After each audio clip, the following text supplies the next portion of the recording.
Baik, sebelumnya perkenalkan, nama saya Desi Setiawati. Saya dari program studi Pendidikan Geografi 2018 kelas A. Di sini saya ingin memenuhi salah satu tugas media pembelajaran geografi tentang metode atau strategi pembelajaran yang umumnya nanti kita akan terapkan ketika berada di dalam kelas. Nah, sebenarnya metode atau strategi pembelajaran ini sangat beragam, tetapi di sini saya akan menjelaskan 4 metode strategi pembelajaran yang umumnya diterapkan oleh para pendidik di dalam kelasnya. Yang pertama itu ada simulasi, yang kedua itu ada discovery, yang ketiga itu ada problem solving, dan yang keempat itu ada praktikum. Nah, baik, di sini saya akan menjelaskan yang pertama yaitu simulasi. Nah, menurut Pusat Bahasa Depdiknas, simulasi adalah suatu metode pelatihan yang memperagakan sesuatu dalam bentuk tiruan. Nah, di sini simulasi itu melibatkan siswa itu menghadapi suatu versi berskala kecil dalam situasi yang nyata.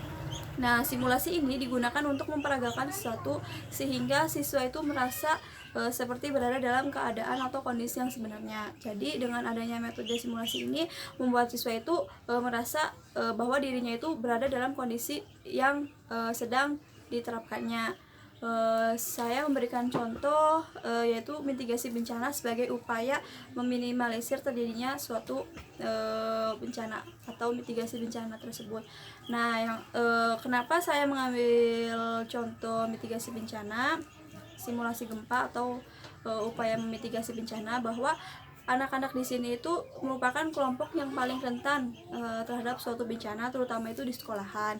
Nah, maka dari itu pengetahuan tentang bencana itu perlu dipersiapkan untuk menghindari atau memperkecil ketika bencana itu terjadi. Nah, pendidikan kebencanaan ini dapat digunakan sebagai bekal siswa ketika dihadapkan pada suatu saat nanti ketika dihadapkan pada kondisi terancam bencana.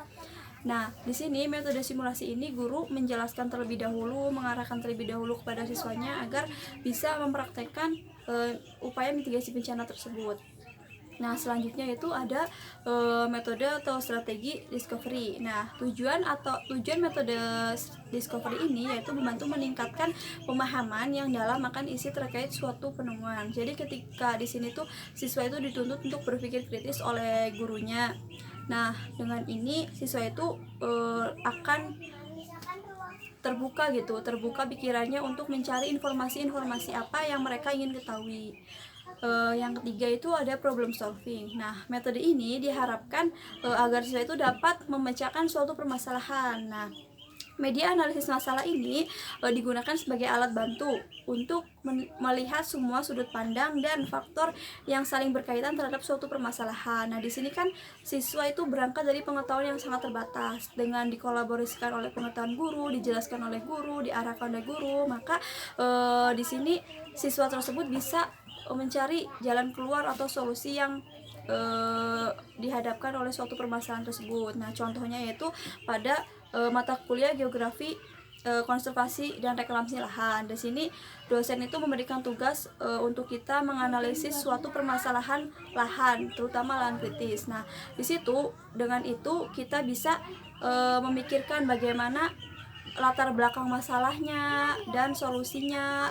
Nah, kita bisa mencari informasi lewat internet, koran, ataupun yang lainnya. Nah, dengan di situ kita bisa mencari permasalahannya dan menemukan suatu solusinya. Dan yang terakhir yaitu ada praktikum. Nah, guru ini menjelaskan langkah-langkah atau prosedur praktek terhadap suatu alat kerja. Nah, di sini guru ini mendemonstrasikan bagaimana cara-cara atau tahap kerja dalam suatu metode atau media. Nah, di sini dicontohkan yaitu media ombrometer. Nah, di sini kita itu diajarkan terlebih dahulu bagaimana cara menggunakan ombrometer untuk mengukur curah hujan di suatu daerah. Nah, dengan diarahkan guru, dijelaskan oleh guru bagaimana step by stepnya, kita bisa mempraktekannya sendiri gitu. Nah, mungkin sekian video pembelajaran dari saya, kurang lebihnya mohon maaf. Wabillahi taufiq wal hidayah. Wassalamualaikum warahmatullahi wabarakatuh.